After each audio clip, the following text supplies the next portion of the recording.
Hi guys, మన భారతదేశంలో ఎన్నో ఆలయాలు ఉండగా తిరుమల శ్రీవారి ఆలయమే ఎందుకింత అభివృద్ధి చెందిందో తెలుసుకుందాం. తిరుమల ఆలయంను శ్రీ వెంకటేశ్వర ఆలయం అని కూడా పిలుస్తారు. ఇది భారతదేశంలోని ఆంధ్రప్రదేశ్ రాష్ట్రంలో తిరుమల కొండ ప్రాంతంలో ఉన్న హిందూ దేవాలయం. ఈ ఆలయం ప్రపంచంలో అత్యధికంగా సందర్శించే పుణ్యక్షేత్రాల్లో ఒకటి. విష్ణు అవతారమైన శ్రీ వెంకటేశ్వర స్వామి వారు ఇందులో కొలువు తీరాడు. ఆలయానికి సంబంధించిన కొన్ని రహస్యాలు తెలుసుకుందాం. నెంబర్ 1, ఆకాశగంగా. ఇది ఆలయం ఉన్న 7 కొండల పైభాగంలో ఉన్న సహజ నీటి బుగ్గ. వసంతకాలం పవిత్రమైనదిగా పరిగణించబడుతుంది మరియు వైద్యం చేసే శక్తులను కలిగి ఉంటుంది.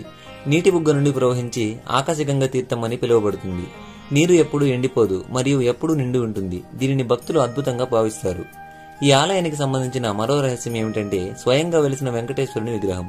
పురాణాల ప్రకారం ఈ విగ్రహాన్ని అడవిలో వేటాడుతున్న స్థానిక రాజు కనుగొన్నాడు. ఆ విగ్రహం చూసి రాజు చలించిపోయి దాని చుట్టూ ఆలయాన్ని నిర్మించాడట. ఈ ఆలయం శతాబ్దాలుగా భక్తులు విరాళంగా ఇచ్చిన ఆభరణాల వలన ప్రసిద్ధి చెందింది. ఈ ఆభరణాలలో 30 కిలోల కంటే ఎక్కువ బరువున్న వజ్రాల కిరీటం మరియు ప్రపంచంలోనే అతిపెద్దగా చెప్పబడే ముత్యాల నెక్లెస్ ఉన్నాయి. నెంబర్ 2, ఆలయంలో లడ్డూ ప్రసాదం. ఆలయంలోని లడ్డూ ప్రసాదం యొక్క ప్రత్యేక వ్యవస్థ ఉంది. ఇది ఒక అదృశ్య హస్తం చేత తయారు చేయబడి వెంకటేశ్వరునికి సమర్పించబడి తీపి లడ్డూలు భూగర్భ వంటగదిలో తయారు చేయబడతాయని, రహస్య మార్గం ద్వారా ఉపరితలంపైకి తీసుకురావాలని చెబుతారు. నెంబర్ 3, సుదర్శన చక్రం. ఇది విష్ణువు ఉపయోగించినట్లు చెప్పబడే భారీ ఆకారంలో ఉన్న ఆయుధం. చక్రాన్ని అడవిలో కనుగొన్న ఒక భక్తుడు ఆలయానికి తీసుకువచ్చినట్లు చెబుతారు.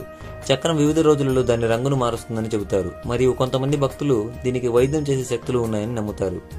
నెంబర్ 4, 7 శిఖరాల కొండ. ఇది 7 ఖగోళ ఋషులు లేదా సప్త ఋషులు నివాసంగా చెప్పబడింది. పురాణాల ప్రకారం ఋషులు తపస్సు చేసిన ఖచ్చితమైన ప్రదేశంలో ఈ ఆలయం నిర్మించబడింది. ఈ ఆలయం వకులమాత దేవికి ప్రసిద్ధి చెందింది. ఇది వెంకటేశ్వరుని తల్లికి అంకితం చేయబడిన ఆలయం. ఈ ఆలయం కొండపైన ఉందని, రహస్య మార్గం ద్వారా మాత్రమే చేరుకోవచ్చని చెబుతారు.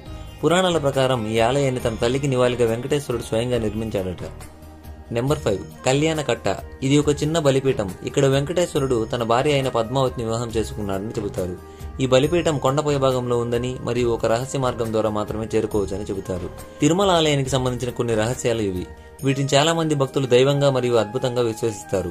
ఇవన్నీ పురాణాలు, ఇతిహాసాలచే చెప్పబడిన నిజాలు. తిరుమల ఆలయం అనేక రహస్యాలు మరియు ఇతిహాసాలకు ప్రసిద్ధి చెందింది. ఇలాంటి ఎన్నో ప్రసిద్ధి చెందిన పురాతన ఆలయాల చరిత్ర తెలుసుకోవాలంటే మన ఛానల్ను తప్పకుండా సబ్స్క్రైబ్ చేసుకోండి.